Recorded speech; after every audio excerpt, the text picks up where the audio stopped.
And we're back. At this point, this video is much longer than I thought it was going to be, but I guess I'm giving you guys a lot of details, so I hope you take the time to watch it. Catherine takes it very poorly, and she was very regretful at everything that happened. So we go to the next scene. Frank takes Jerry out of jail, and Jerry arrives at the day of his court date and is sentenced to a year of jail. Then we wanted jail to be a very no one wants to be there, so we have this character that we've comically titled Juan Val Juan sing a song about how, are we human or are we monsters? Are we nothing but the captives in ourselves? Really expressing this regret for being stuck in jail and asking if they're really human beings anymore. So Jerry gets this feeling that jail is this terrible place and not a place he wants to be. So then we fast forward, he's getting beat up by a few people because he's a new guy. Juan Val Juan saves him and they enter in this conversation about why Jerry's there.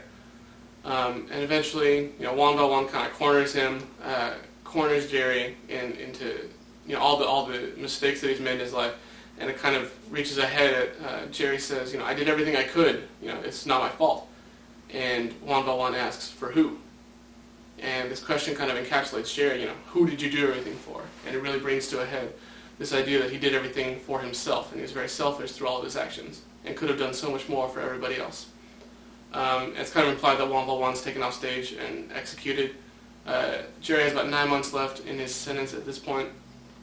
So we have him witness the death of the murder of his cellmate, and Jerry goes back and he has a soliloquy, and he kind of just asks himself, am I like all these people? Is this what my fate is to be?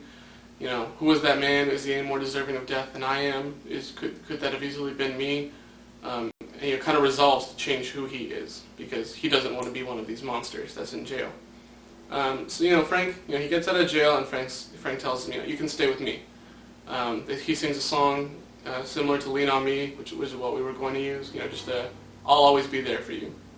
And they get to Frank's apartment, and Jerry needs a minute to kind of compose himself, and he sings a song that previously was Fix You by Coldplay, and it's going to be just very much a breakdown of who he is. He's going to break down and really admit to himself for the first time that he needs to change who he is to become the man that he could be.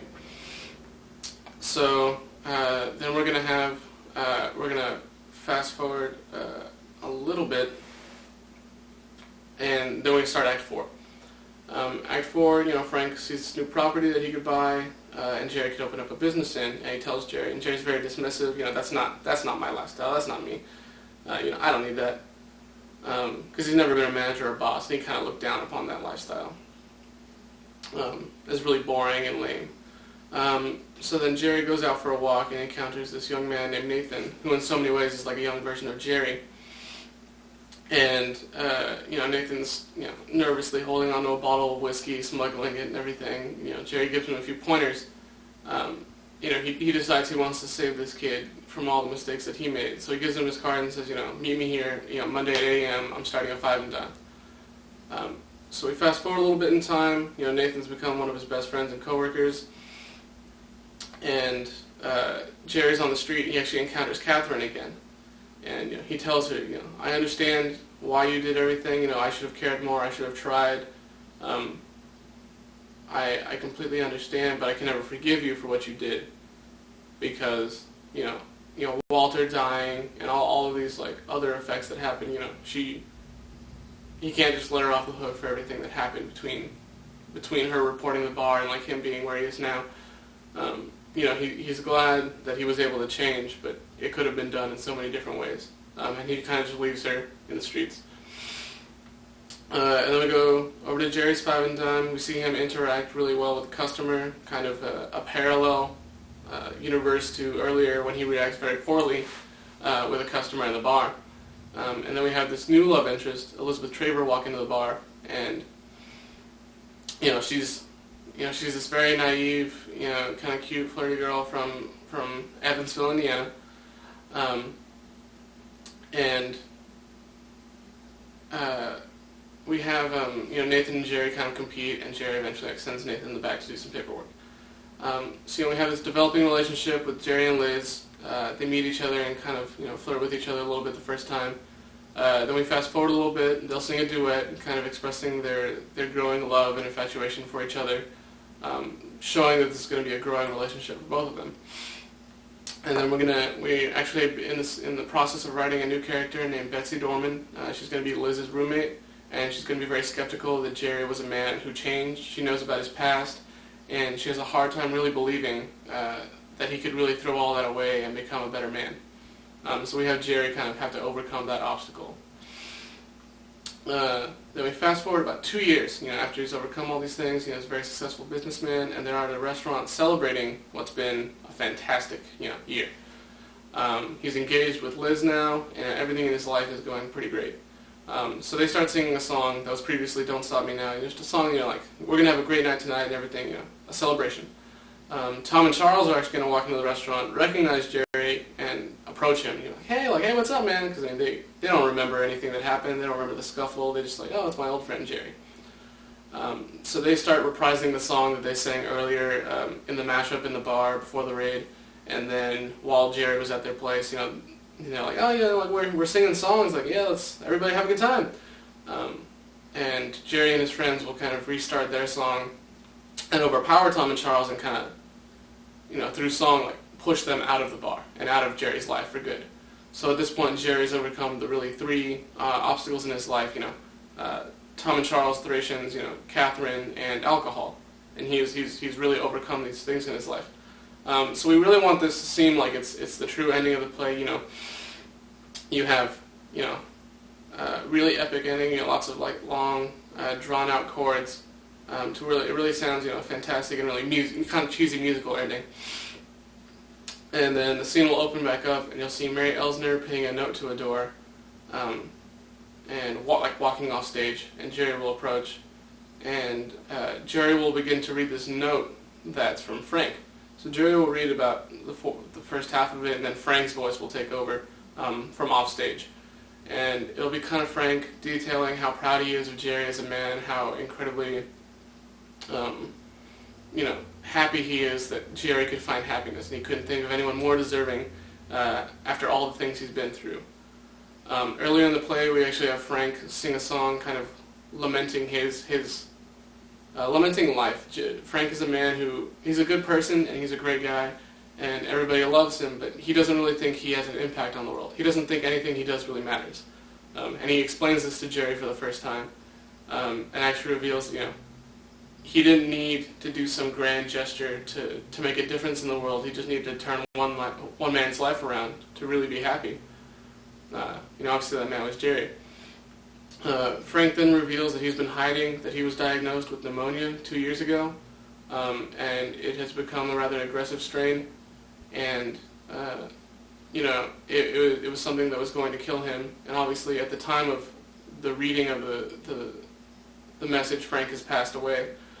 Frank apologizes, but he knew that Jerry needed him to be his rock. He needed him to be there for him, support him in as many ways as possible. And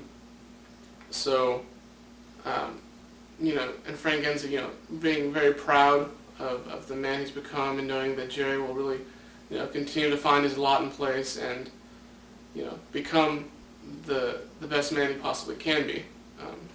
Ending with, sincerely, Frank Elsner.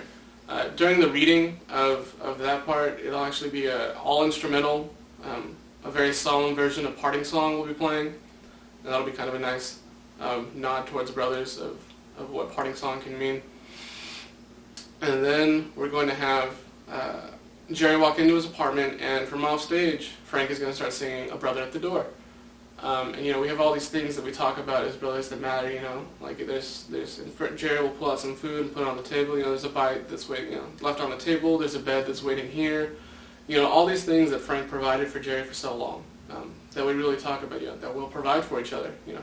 Anything for a brother. So Frank will sing the first verse, and then Jerry will take over the second verse, and some of Jerry's friends will come over and sit down for dinner.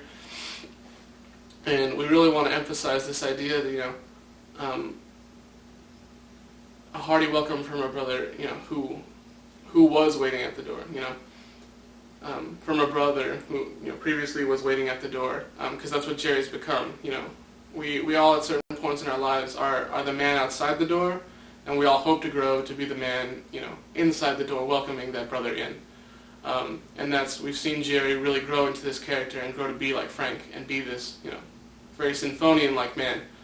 And that's where we want the play to end, with this idea that, people can change, and like an appreciation for the people who in your lives who maybe not be like relatives to you, but are like brothers and family to you, and who have really shown you the kindness and appreciation for who you are.